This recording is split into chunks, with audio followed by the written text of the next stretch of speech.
Welcome to day 31 of our course. Today we will be diving into caching techniques in high-level designs. This session will cover the fundamentals of caching and its roles in optimizing system performance and scalability. Let's start with the basics. What is caching? Caching refers to storing frequently accessed data in a quick access storage system, allowing us to retrieve it faster than querying the original data source every time. So, why does caching matter in high level design? Caching reduces the load on databases and speeds up response times for end users. It also enables horizontal scaling by offloading repetitive tasks from the primary system. Now, let's talk about distributed caching systems. These systems span multiple machines or nodes, ensuring that the cache can handle high loads and remain available even if some parts of the system fail. Popular distributed caching systems include Redis, Memcached, Apache Ignite, and Amazon Elastic Cache.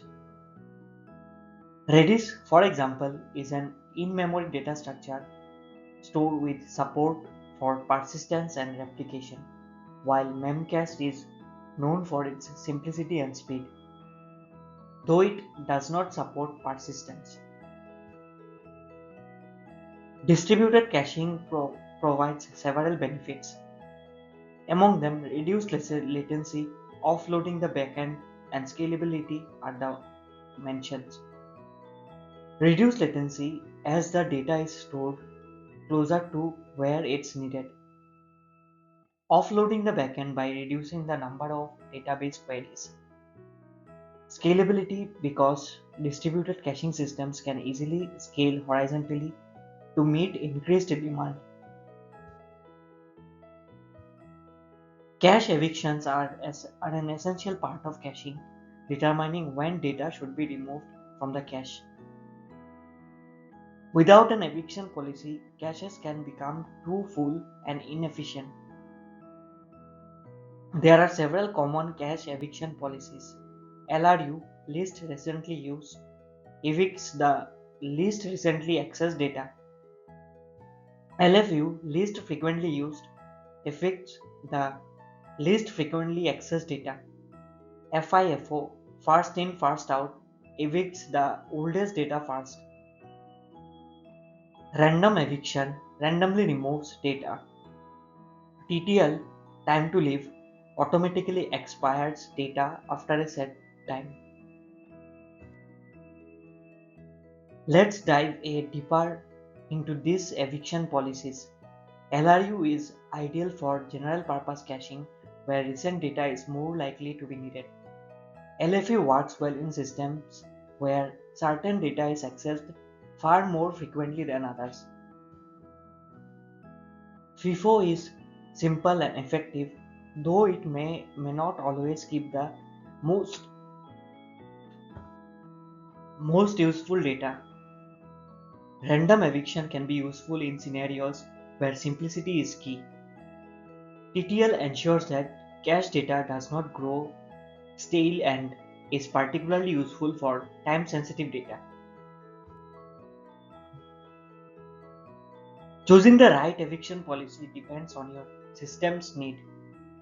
Factors to consider include data access patterns like how often the data is accessed and updated, performance requirements including the need for low latency and high throughput, consistency requirements such as whether data freshness is critical.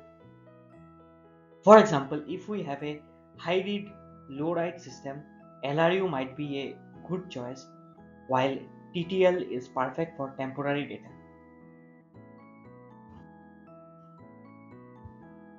Let's now move on to caching strategies. There are several approaches for integrating caching into our system.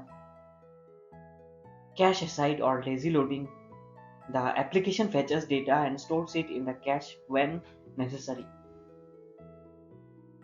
Read through, data is fetched from the data stored if it's not in the cache.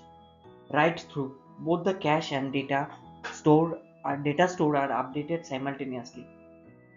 Right behind, updates are written to the cache first and then asynchronously to the data store. Cache invalidation. This strategy ensures that outdated data in the cache is removed or updated when the underlying data changes. When designing our cache in HLD, it's crucial to follow best practices. Cache only expensive data. Focus on caching data that is slow or costly to retrieve. Avoid cache stampless. Prevent multiple clients from simultaneously refreshing the same data. Use multiple cache layers. Utilize both local and distributed caches. Set expiration carefully. Use TTLs that balance freshness with performance. Monitor cache performance. Keep track of hit or miss ratios and eviction rates. Let's look at caching in action with a real world example. In an e-commerce site, product details, users in sessions, and frequently queried data are cached for better performance. For example, Redis can be used for storing sessional data, while Memcached can be used for caching product catalog data. The LRU eviction policy might be used for session data, and TTL can be applied to product details to ensure they stay up to date. In conclusion, caching is a powerful technique for optimizing system performance and scalability. By choosing the right distributed caching system, eviction policy, and caching strategy, we can significantly improve the efficiency of our systems. Remember, successful caching requires careful planning and monitoring. Thank you for your attention. This concludes our session on caching techniques in high level design.